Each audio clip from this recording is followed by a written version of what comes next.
नमस्कार, मैं हूं राजीव।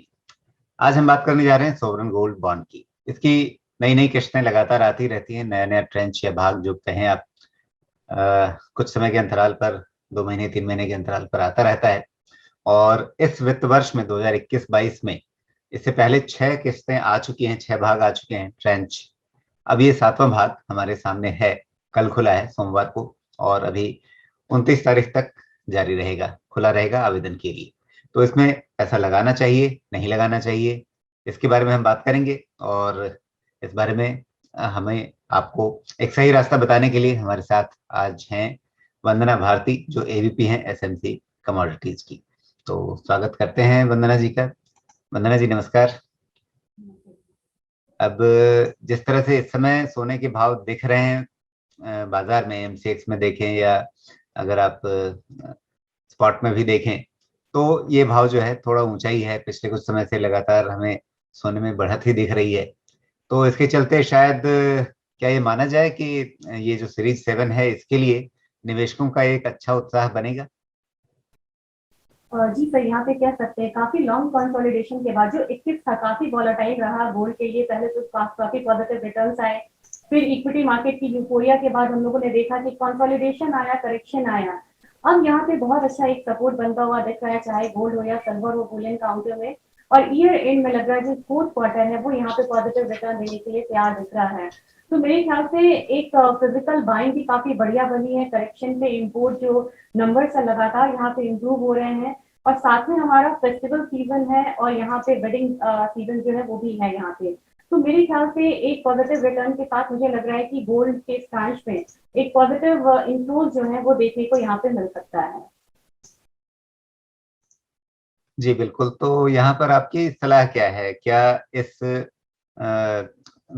जो 7th सीरीज है, 7वीं सीरीज है, इसमें निवेशकों को पैसा लगाना चाहिए? इसके दो तीन रीजन है, मैं यहाँ पे सलाह दूंगी लगाने के लिए। दो तीन रीजन है। इक्विटी मार्केट की जो यूफोरिया है वो बहुत ज्यादा है। अगर आप 20 का और 21 का मूवमेंट लें तो हमारा जो रिटर्न है ये यहाँ पे एक्स्ट्राऑर्डिनरी रिटर्न से, खास करके निफ्टी में अगर थोड़ा सा देखें तो गोल्ड का जो यहाँ पे एक ऑरा होता है उसको यहाँ पे स्टील किया है क्रिप्टोज है यहाँ पे। लेकिन क्रिप्टोज की मार्केट थोड़ी सी यहाँ पे वॉलेटाइल लग रही है, और इक्विटी में अभी तक किसी ने ये इंडिकेशन यहाँ पे नहीं दिए हैं कि क्योंकि मार्केट बहुत बढ़ गई है तो यहाँ पे करेक्शन आना चाहिए। लेकिन एक चीज यहाँ पे ध्यान रखने वाली बात है, 21 में ये शुरुआत हो चुकी है कि यहाँ पे टेपिंग जो है वो ईयर एंड से यहाँ पे स्टॉप करने की बात हो रही है, धीरे धीरे उसे खत्म करेंगे। और 22 में इतनी कंफर्मेशन तो मिली है कि यहाँ पे जो इंटरेस्ट रेट है वो दोबारा हायर साइड होगा और इंटरेस्ट रेट हाइक होगा। ये एक रीजन है जहाँ पे हम इजी मनी को थोड़ा सा कम होता हुआ देखेंगे। और ये एक जानी मानी बात है कि इतना जो यूफोरिया आया था चाहे किसी भी एसेट क्लास में हो, उसके पीछे ये इजी मनी का बहुत बड़ा कारण था। और एक एक्सटेंट के बाद हम लोगों ने देखा था कि जो रैली थी वो थोड़ी सी इलॉजिकल वहां पे हो रही थी या जस्टिफाई नहीं कर रही थी एक्चुअल डिमांड सप्लाई और एक्चुअल परफॉर्मेंस ऑफ इकोनॉमी को। तो मेरे ख्याल से 22 में थोड़ा सा यहाँ पे जो परफॉर्मेंस होगा इक्विटी मार्केट का वो थोड़ा सा स्लगिश हो सकता है, और यहाँ पे गोल्ड इसका फायदा उठा सकता है। तो मेरे ख्याल से आने वाले 2-3 सालों में एक पॉजिटिव और मॉडरेट रिटर्न रहेगा। मैं बहुत हायर साइड यहाँ पे नहीं जाना चाहूंगी। अगर इस साइड थोड़ा सा एक डाउनवर्ड कैंडल बना है ईयरली पे देखे, लेकिन उसके पिछले 5 साल तक लगातार गोल्ड ने एक पॉजिटिव रिटर्न दिया, प्राइसेस वहां पे डबल हुए हैं। तो मेरे ख्याल से एक करेक्शन के बाद गोल्ड जो है वो नेक्स्ट रैली के लिए तैयार होगा। तो जो लॉन्ग टर्म निवेशक है उनके लिए ये अच्छा मौका है। जी, यहाँ सोवरन गोल्ड बॉन्ड में सामान्य रूप से जैसे आप सोने में निवेश करते हैं उसकी तुलना में कुछ अतिरिक्त फायदे भी हैं। वो अतिरिक्त फायदे और साथ में यदि सोने को लेकर के आपका आउटलुक पॉजिटिव है, यानी आपको उम्मीद है कि यहाँ से साल भर में सोना ठीक ही चलेगा, अच्छे तरह से इसमें अप्रिसिएशन हो सकता है, तो क्या ये दोनों बातें मिलाकर एक निवेशक के लिए ये सोवरन गोल्ड बॉन्ड को इस स्तर पर और ज्यादा आकर्षक बना रही है? ये चीज है यहाँ पे। और सबसे बड़ी बात है जो कुछ इसके फायदे, पहले भी यहाँ पे गोल्ड गोल्ड बॉन्ड थे लेकिन बहुत ज्यादा सक्सेसफुल नहीं थे। लेकिन अगर आप देखें 20 के रिटर्न को, करीब 32 टन का जो इनफ्लोज था वो देखने को मिला था। और सबसे बड़ी बात है वहां पे जो हम बोलते हैं गोल्ड के बारे में, हम ये नहीं कहते हैं, हम हमेशा बोलते हैं अच्छे समय का साथी, हमने कभी नहीं बोला, हमने बोला बुरे समय का साथी है। एक बुरा टाइम था जब 20 को वहां पे हम लोगों ने इनफ्लोज देखा। और दूसरी चीज आप देखिए, कोई भी इकोनॉमी है, अब यहाँ पे चाहे आप चाइना को ले लें, मैं थोड़ा सा हट के बताना चाह रही हूँ, चाइना को ले लें, पहले वो फिजिकल बाइंग को डिस्करेज करते थे, लेकिन अब फिजिकल बाइंग को यहाँ पे एनकरेज कर रहे हैं। करेंसी में एक फैक्टर है और लग रहा है कि ये रैलीज कब तक रहेंगी। साथ में यहाँ पे एक थोड़ा सा पॉजिटिव ये इंडिकेशन दे रहे हैं गोल्ड को लेके, और अगर इंटरेस्ट रेट हाइक होता है, साथ में ये एक ऐसा टूल है जिसमें कि हम आप जो भी वैल्यूएशन आपके गोल्ड का है वो तो आपको मिलेगा 2.5%। ये एक्स्ट्रा एक जो इंटरेस्ट इसमें मिल रहा है वो कहते हैं कि आइसिंग ऑन द केक है। लॉन्ग टर्म कैपिटल गेन जो है वो आपको यहाँ पे मिल रहा है। आप इसको इसके बेस पे आप यहाँ पे लोन ले सकते हैं। तो ये सारी चीजें जो ये 3-4 फैक्टर्स हैं, ये यहाँ पे काफी बढ़िया है, जो कि इसको और ज्यादा अट्रैक्टिव बनाते। कहीं भी आप गोल्ड लें, चाहे आप ई गोल्ड लें या फिजिकल गोल्ड लें, ये 2.5% का रिटर्न आपको एक्स्ट्रा जो है ये कहीं नहीं आपको मिल रहा है। और सबसे बड़ी बात है कि आप रिटर्न की कंपैरिजन आप हर एसेट क्लास से नहीं कर सकते। अगर फ्यूचर्स में आते हैं तो आपका रिस्क भी कहीं ज्यादा बढ़ जाता है जितना बड़ा आपका रिवॉर्ड है। तो मेरे ख्याल से कि जो लोग बिल्कुल सेफ प्ले करना चाहते हैं, लॉन्ग टर्म जाना चाहते हैं और कुछ एक्स्ट्रा रिटर्न लेना चाहते हैं और टैक्स से बचना चाहते हैं, उनके लिए ये कमोडिटी बहुत बढ़िया, ये टूल बहुत बढ़िया। और सबसे बड़ी बात है, बोला गया है कि फ्रेंड ऑफ बैड टाइम, तो अगर आपको जरूरत पड़ती है तो इसके बेसिस पे आप लोन भी ले सकते हैं। तो अगेन आपको ये लिक्विडिटी दे रहा है बैड टाइम में, तो मेरे ख्याल से बिल्कुल जाना चाहिए। जी, इसमें जैसे 7 साल की एक लॉक इन अवधि है, और आपने बताया जैसे इसके विरुद्ध आप ऋण भी ले सकते हैं, कर्ज ले सकते हैं। तो उसका मतलब क्या है? एक तो ये चूंकि लिस्ट होता है, आप इसमें खरीद बिक्री भी कर सकते हैं। तो उस तरह से अगर आपको मान लीजिए बीच में पैसे की जरूरत पड़ गई, तो इसे सीधे बेच देना वो ज्यादा बेहतर तरीका होता है, या इसके अगेंस्ट आप लोन लें, कर्ज लें, वो ज्यादा अच्छा तरीका होता है? मेरे ख्याल से यहाँ पे आप इसके अगेंस्ट लोन ले सकते हैं। डिपेंड करता है कि आपका लेने का यहाँ पे, अब जैसे सुकन्या स्कीम है, तो हम सोचते हैं कि हमारा बच्चा इतने साल का होगा, उसको इतना पढ़ाई के लिए यहाँ पे पैसे मिलेंगे।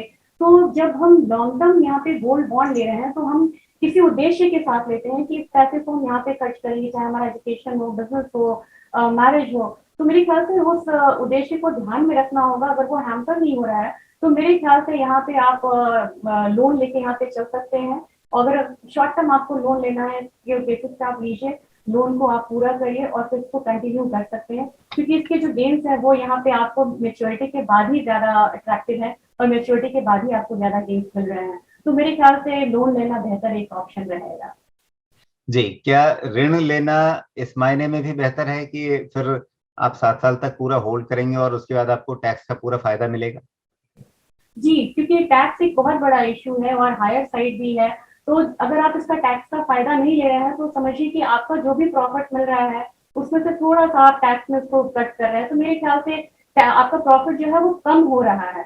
तो रिटर्न आपके ऑलरेडी यहाँ पे कम होते हुए दिख रहे हैं, लेकिन वही जब आप 7 साल बाद यहाँ पे आप रिटर्न लेते हैं, आपको रिटर्न मिल रहा है सपोज 7 ईयर्स के बाद। यहाँ पे अगर एक हम राउंड फिगर लेके 50,000 है, अगर यहाँ पे गोल्ड आपको 60,000 होता है, तो 10,000 का प्रॉफिट आपको वो मिला, 2.5% का प्रॉफिट वो मिला। तो ये चीजें हैं। इसके बाद आपको टैक्स भी नहीं लग रहा है। लेकिन अगर आप यहाँ पे 7 ईयर से पहले ले रहे हैं तो टैक्स का भी यहाँ पे मामला आएगा, टैक्स पे आपका जो भी प्रॉफिट रहेगा टैक्स लगेगा, और 2.5% के रिटर्न का भी थोड़ा सा यहाँ पे जो परसेंटेज है वो यहाँ कम होगा। तो मेरे ख्याल से ये थोड़ा सा लॉस वाला ऑप्शन रहेगा कि आप यहाँ पे मेच्योरिटी का वेट ना कर रहे हो। लेकिन इमरजेंसी हो तो यू कैन टेक एनी, मतलब एनी ऑप्शन। अब जरा सोने की चाल की बात करें। आपने शुरुआत में ही जिक्र किया कि यहाँ से बेहतर लगता है। तो हमने इस साल की शुरुआत में 50,000 से ऊपर लगभग 52,000 तक के भाव भी देखे थे। वहां से घट करके 44,000 के नीचे चला गया था। अब उसके लगभग बीच बीच में है, 48,000 से थोड़ा ऊपर इस समय दिख रहा है भाव। तो यहाँ से आगे यदि आप साल भर की बात कहें, तो क्या ये माना जाए कि वो जो दबाव का दौर था उससे ये बाहर निकल रहा है सोना, और अब यहाँ से आगे आपको खुद वैसे भी बॉन्ड से अलग भी यदि आप खुले बाजार में भी खरीद बिक्री करते हैं, तो उस लिहाज से आपको यहाँ से आने वाले साल भर में, मान लीजिए अगली दिवाली तक, अब ये दिवाली तो करीब आ गई, अगली दिवाली तक आपको यहाँ से अच्छे भाव ही दिखेंगे? ये इस बात की उम्मीद है, क्योंकि इस बार हम लोगों ने थोड़ा सा नेगेटिव रिटर्न देखा था। और सबसे बड़ी बात है कि नेगेटिव जब रिटर्न आते हैं इसे बहुत पेसिमिस्टिक होके देखना नहीं चाहिए, क्योंकि वो आपको अपॉर्चुनिटी दे रहा है फिर से एक वैल्यू बाइंग के लिए। हर साल अगर 15-15% के बढ़ता रहे और वहां पे आपकी जो वैल्यू बाइंग है वो ना बने और एक सडन डिप आने को मिले, तो ये एक गोल्ड होता है मार्केट के लिए। और ये जो करेक्शन आया है ये कह सकते हैं कि मच नीडेड करेक्शन है। 5-6 साल की बढ़त के बाद हम लोगों ने ये करेक्शन आते हुए देखा है। यहाँ पे एक वैल्यू बाइंग बनेगी। और दूसरी चीज है, 3-4 पॉइंट्स को यहाँ पे ध्यान में रखना होगा। इस दिवाली से अगले दिवाली तक क्या अलग हो सकता है? एक चीज अलग ये हो सकता है कि इंटरेस्ट रेट बढ़ सकता है और टेपरिंग यहाँ पे खत्म हो एंड पे आ सकता है धीरे धीरे करके। दूसरी चीज यहाँ पे ये है कि एक यहाँ पे जब इंटरेस्ट रेट बढ़ेगा इजी मनी कम होएगा, इजी मनी कम होगा तो इक्विटी में ही हम करेक्शन आते हुए देख सकते हैं। अब सबसे बड़ी बात है कि जब इंटरेस्ट रेट बढ़ेगा तो गोल्ड के प्राइसेस यहाँ पे कम होते हैं। एक कहते हैं कि नेगेटिव कोरिलेशन है, लेकिन ये नेगेटिव कोरिलेशन बहुत ज्यादा यहाँ पे मैटर नहीं करेगा, क्योंकि अभी सबसे ज्यादा 2019 ऑनवर्ड्स अगर गोल्ड सबसे ज्यादा रिएक्ट कर रहा है वो इक्विटी मार्केट पर रिएक्ट कर रहा है। तो यहाँ पे मेरे ख्याल से अगर थोड़ा भी करेक्शन आता है तो इस कमोडिटी क्लास को यहाँ पे बहुत फायदा मिलेगा। और यहाँ पे अगर करेंसी की एनवायरमेंट जो प्रिजाइल होती है तो भी यहाँ पे गोल्ड को फायदा मिलेगा। मेरी राय यहाँ पे ये रहेगी कि थोड़ा सा मॉडरेट टारगेट लेके चलें। और इंटरनेशनल मार्केट में मुझे लग रहा है कि अगर प्राइसेस ऊपर की तरफ आते हैं तो अभी दिवाली तक 1920 से लेकर $1945 तक के प्राइसेस आ सकते हैं। यहाँ पे घरेलू बाजार में मैं बोलूँ तो मुझे लग रहा है कि एक बार 52,000 से लेकर 54,000 तक का जो स्तर है वो आते हुए यहाँ पे हम देख सकते हैं एक बार गोल्ड मार्केट में। तो मेरे ख्याल से यहाँ पे आपको एक टिप भी मिल सकता है और टिप से आप एक बार फिर से बाइंग कर सकते हैं। और ये 48,400 के करीब कमोडिटी ट्रेड हो रही है। कहीं ना कहीं आपको 47,500 के लेवल से मिलते हैं, तो मेरे ख्याल से वैल्यू बाइंग के लिए बहुत बढ़िया लेवल है। जी, क्या आप इसे इक्विटी निवेशकों के लिए एक हेज के तौर पे भी देखती हैं कि इक्विटी में इस समय थोड़ा सा जोखिम बढ़ गया है क्योंकि भाव बहुत ऊंचे हैं, तो एक तरह से अपने आप को डे रिस्क करने के लिए या एसेट एलोकेशन बेहतर करने के लिए थोड़ा सा अभी गोल्ड की तरफ, सोने की तरफ आवंटन बढ़ा दिया जाए, एलोकेशन बढ़ा दिया जाए?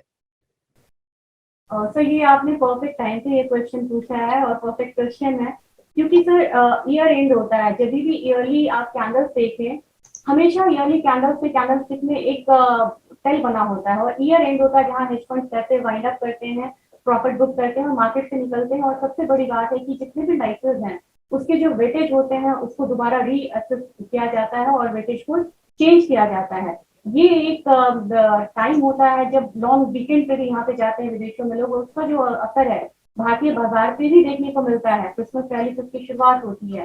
तो मेरे ख्याल से यहाँ पे इक्विटी में एक करेक्शन यहाँ पे एक्सपेक्टेड है, उसका यहाँ पे फायदा जो है गोल्ड को मिलेगा और उस फायदे के लिए गोल्ड यहाँ पे तैयार दिख रहा है। काफी लॉन्ग कंसोलिडेशन के बाद अपसाइड आया है। जितना लॉन्ग कंसोलिडेशन होता है अपसाइड उतना स्ट्रांग होता है। तो मेरे ख्याल से बहुत ज्यादा यहाँ पे नहीं ये करना चाहिए कि 52,000 यहाँ पे बिल्कुल 20 के एंड में ही आ जाएगा। लेकिन मुझे लग रहा है कि one should expect 49,500 on higher side और इक्विटी का करेक्शन इसे और स्ट्रॉन्ग कर सकता है, जो कि एक्सपेक्टेड है बिल्कुल। आप कह सकते हैं दिसंबर 21 में या फिर बोले कि जनवरी में एक फ्लरिश मूव जो है वो देखने को मिलेगा। जी, लेकिन यदि दूसरी तरफ देखें कि जैसे 1.5 साल से शेयर बाजार में बहुत ज्यादा कोई नरमी दिखाई नहीं है, तो वैसे में यदि शेयर बाजार की ये तेजी और आगे चलती रहती है तो फिर लोगों का आकर्षण शेयर बाजार की ओर ज्यादा बना रहेगा। वैसे में फिर सोने की तरफ नया निवेश कम आएगा और वैसे में बहुत ज्यादा भाव बढ़ने की उम्मीद नहीं की जा सकेगी। तो क्या ये एक रिस्क अभी सोने में है कि उसकी सीधी प्रतिस्पर्धा जो है, कंपटीशन जो है वो इक्विटी से है कि जब तक इक्विटी ठीक चलता रहेगा तब तक यहाँ पर आपको चमक नहीं दिख सकती? इस बात को बिल्कुल मान के चलना चाहिए और यही दिखा है यहाँ पे 21 में जैसे यहाँ पे मार्केट स्टेबल हुई है, इकोनॉमिक खुले हैं और फिर से मतलब अब देखिए इकोनॉमिक खुले हैं, वैक्सीनेशन यहाँ पे बढ़े हैं, सीधा असर गोल्ड पे देखने को मिला है। तभी कहा जाता है कि सेफ हेवन बाइंग है। तो जब भी यहाँ पे रिस्क एसेट्स जब तक पैसे यहाँ पे बने रहेंगे ये बहुत बड़ा ट्रेजर गोल्ड यहाँ पे नहीं देगा। तो इस बात को एक ध्यान में रखना होगा। और रिस्क तो यहाँ पे बना है, लेकिन रिस्क यहाँ पे 2022 को लेके बना है। लेकिन इसके साथ ये एक फैक्ट जो है वो बताना चाहूंगी, जीडीपी में डाउनवर्ड रिविजन हो रहे हैं। 21 में जितने जीडीपी में रिविजन हुए उतना हम लोगों ने कभी इस चीज को फेस नहीं करा है।